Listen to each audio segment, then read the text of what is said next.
कहानी की शुरुआत में हमें एक लड़की को दिखाया जाता है जिसका नाम फेड्रा है और फेड्रा अपने सपने में देखती है कि राजा हिपेरियन ने एप्रस धनुष की मदद से उन टाइटन्स को आजाद कर दिया है, लेकिन हकीकत में अभी तक ऐसा कुछ नहीं हुआ है। दरअसल फेड्रा के पास देवताओं की दी हुई एक शक्ति है जिससे वो भविष्य देख सकती है। सीन चेंज होता है और हमें बताया जाता है कि हजारों साल पहले जब पृथ्वी पर इंसानों का नामो निशान नहीं था, तब आसमान में देवताओं और टाइटन्स के बीच एक घमासान युद्ध हुआ था जिसमें देवता जीत गए और हारे हुए टाइटन्स को देवताओं द्वारा हमेशा के लिए पृथ्वी पर एक टार्टरस पर्वत में कैद कर दिया गया। लेकिन उस युद्ध में एक एप्रस नामक धनुष धरती पर कहीं खो गया था जो बेहद ही शक्तिशाली था। लेकिन आज हजारों साल बाद फिर से क्रूर राजा हिपेरियन अपनी विशाल सेना के साथ उन टाइटन्स को आजाद करवाना चाहता है, जिसके लिए उसे वो एप्रस धनुष चाहिए, क्योंकि दुनिया में वही एकमात्र ऐसा हथियार है जो टाइटन्स को आजाद करवा सकता है। और हिपेरियन उस जगह पर हमला कर देता है जहाँ फेड्रा और उसकी तीनों बहनें रहती है और पुजारी को मारकर उन सभी को बंदी बना लेता है, क्योंकि हिपेरियन को लगता है कि फेड्रा एप्रस धनुष तक उसे पहुंचा सकती है। सीन चेंज होता है और हम देखते हैं कि थीसियस कुल्हाड़ी से लकड़ियां काट रहा है और उसके गुरु से शादी करने की सलाह देते हैं, जिनका नाम क्या है अभी तक किसी को नहीं पता। लेकिन क्या पता कहानी में आगे चलकर हमें इनकी पहचान पता चल पाए। वहीं गांव में थीसियस की माँ पूजा कर रही है। दरअसल ये मंदिर उनके पूर्वजों की समाधि है जहाँ सभी गाँव वाले पूजा करते हैं और थीसियस की माँ चाहती है कि वो मरने से पहले अपने पोता पोती का मुंह देख ले। तभी गाँव में सैनिक आकर गाँव खाली करने को बोलते हैं, क्योंकि हिपेरियन कभी भी इस गांव पर हमला कर सकता है। और सैनिक सभी लोगों को उस बड़े से दरवाजे के पीछे जाने को कहते हैं जो टार्टरस पर्वत के पास है। और जब थीसियस अपनी माँ के साथ उस दरवाजे की ओर बढ़ता है तो एक सैनिक थीसियस को रोककर कहता है कि तुम कल आना अपने जैसे लोगों के साथ, यानी मजदूरों के साथ। और सैनिक कहता है कि आज तुम नहीं आ सकते। लेकिन जब ये सैनिक उसकी माँ को गाली देता है तो थीसियस सैनिकों पर हमला कर देता है और उनमें से एक सैनिक को बंदी बना लेता है। तभी उनका सरदार थीसियस को शांत होने के लिए कहता है, लेकिन थीसियस शर्त रखता है कि कल हम सभी को सुरक्षा चाहिए और सरदार मान जाता है। लेकिन सरदार थीसियस को इतनी अच्छी तलवार चलाता देखकर उसे सेना में भर्ती होने के लिए कहता है, लेकिन थीसियस साफ मना कर देता है, क्योंकि बचपन से ही उस पर और उसकी माँ पर लोगों ने बहुत अत्याचार किए हैं। इसीलिए थीसियस का इंसानियत और भगवान पर से भरोसा उठ गया है और सरदार कुछ सैनिकों को वहीं छोड़कर बाकी सभी लोगों के साथ दरवाजे की ओर बढ़ने लगता है। तभी तीन सैनिकों में से एक सैनिक बाकी दोनों को मार देता है। दूसरी ओर हम देखते हैं कि थीसियस का गुरु कोई इंसान नहीं बल्कि एक देवता है जिसका नाम ज्यूस है, जो बचपन से ही थीसियस को हिपेरियन के खिलाफ तैयार कर रहा है। और ज्यूस की बेटी अथीना उनसे मिलने पृथ्वी पर आती है और उसी रात को वो विद्रोही सैनिक हिपेरियन से मिलने जाता है और उसे बताता है कि एक गांव जहाँ कई सारे लोग हैं वो उन सभी को बंदी बनाकर उनका फायदा उठा सकता है। ये सुनकर हिपेरियन अपनी सेना के साथ उस गाँव पर अगले दिन हमला कर देता है और थीसियस सबको बचाने की भरपूर कोशिश करता है, मगर हिपेरियन उसकी माँ को मार देता है, जिससे थीसियस का मनोबल टूट जाता है और वो उसे बंदी बनाकर एक नमक की फैक्ट्री में काम करने के लिए मजदूर के तौर पर ले जाते हैं। वहीं आसमान में ज्यूस अपने सभी बच्चों को इंसानों के मामले में दखल देने से मना करता है और अगर कोई उनके आदेश के खिलाफ जाने की कोशिश करता है तो उसे मार दिए जाने का आदेश होता है। और जमीन पर हिपेरियन के सैनिक उन मजदूरों से खूब काम करवाने के बाद उन्हें पानी पीने के लिए लाते हैं, लेकिन थीसियस की हालत इतनी खराब होती है कि वो उठकर पानी भी नहीं पी सकता है। तभी वहाँ फेड्रा और उसकी तीनों बहनों को बंदी बनाकर लाया जाता है और फेड्रा जैसे ही थीसियस को टच करती है वो समझ जाती है कि इस पर देवताओं की खास कृपा है और सिर्फ यही हिपेरियन को मार सकता है। और फेड्रा इन सभी को वहाँ से मुक्त करने के लिए एक योजना बनाती है और चारों बहनें रात को अजीब हरकतें करने लगती है, जिसे देखकर बाहर खड़े सैनिक उन्हें देखने जाते हैं और तभी वो सभी बहनें मिलकर उन सैनिकों पर हमला कर देती है और एक एक करके सबको मार देती है। लेकिन उसकी तीनों बहनें वही सैनिकों को रोकने के लिए रुकती है और फेड्रा, थीसियस और चार मजदूर वहाँ से भाग जाते हैं और कहीं दूर समुद्र के किनारे पहाड़ों में विश्राम करने लगते हैं। दूसरी ओर जो तीनों बहनें पीछे रुकी थी उन्हें बंदी बनाकर हिपेरियन के सामने लाया जाता है और हिपेरियन को पता चलता है कि जो लड़की भविष्य देख सकती है सिर्फ वही यहाँ से गायब है, तो वो अपने सैनिकों को उस लड़की को लाने के लिए भेजते हैं। अगले दिन सुबह सुबह थीसियस के एक मजदूर साथी को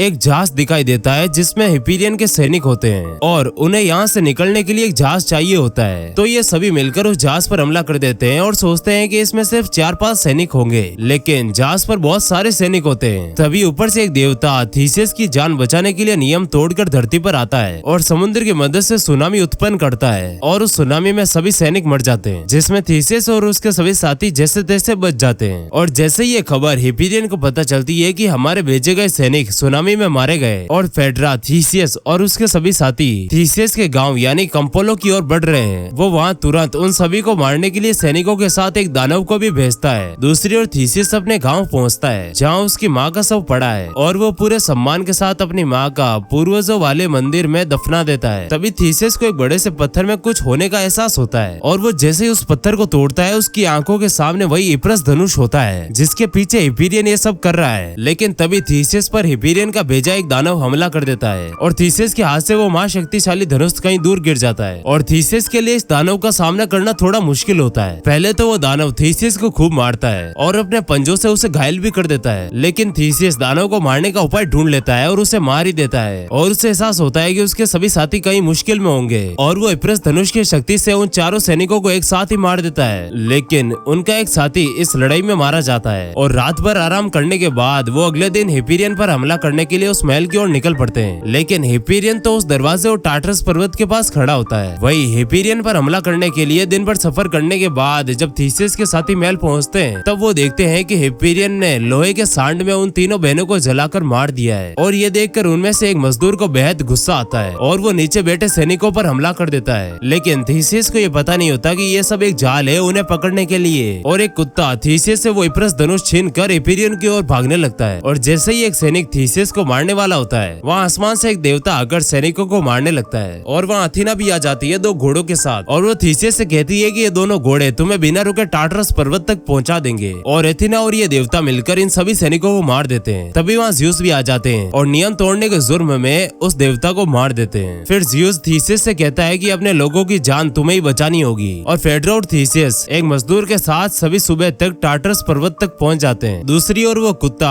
धनुष हिपेरियन तक पहुंचा देता है, लेकिन हिपेरियन हमला करने से पहले थीसिस से बात करके उसे समझाता है कि तुम हमारे साथ मिल जाओ, हम दुनिया पर राज करेंगे। लेकिन थीसिस साफ मना कर देता है और दोनों सेनाओं के बीच युद्ध छिड़ जाता है जहाँ एक और थीसिस दुश्मन सैनिकों को एक एक करके मार रहा होता है, वहीं दूसरी ओर हिपेरियन इनके राजा को मारकर टाइटन्स की ओर बढ़ने लगता है और थीसिस भी उसके पीछे पीछे उस गुफा तक पहुंच जाता है। लेकिन उससे पहले कि थीसिस उसे रोकता, हिपेरियन टाइटन्स को धनुष की मदद से आजाद कर देता है और तभी वहाँ ज़्यूस और सभी देवता आ जाते हैं और ज़्यूस थीसिस को हिपेरियन को मारने का आदेश देता है क्योंकि टाइटन्स से लड़ना एक इंसान के बस की बात नहीं है और एक बार फिर टाइटन्स और देवताओं के बीच युद्ध छिड़ जाता है। दूसरी ओर हिपेरियन थीसिस पर हमला कर देता है और दोनों ही एक दूसरे पर हावी नहीं हो पा रहे थे, जैसे मानो बराबरी की लड़ाई हो। दूसरी ओर देवता टाइटन्स को एक एक करके मार रहे होते हैं, लेकिन कुछ देर बाद टाइटन्स एक एक करके झुंड में देवताओं को मारने लगते हैं और लास्ट में सिर्फ ज़्यूस ही बचते हैं और एथेना भी घायल हो जाती है। जिसके बाद उन्हें एक आइडिया आता है कि वो अगर इस पर्वत को तोड़ दे तो सारे टाइटन्स यहीं दबकर मर जाएंगे और वो कुछ ऐसा ही करते हैं और पर्वत को गिरा देते हैं। दूसरी ओर अंततः काफी लड़ने के बाद थीसिस हिपेरियन को मार देता है और ज़्यूस एथेना के साथ स्वर्ग लौट जाते हैं और साथ में थीसिस को भी अपने साथ ले जाते हैं और इस तरह थीसिस पूरी पृथ्वी को बचा लेता है। तो ऐसी और कहानी के लिए वीडियो को लाइक, शेयर एंड सब्सक्राइब करना ना भूलें।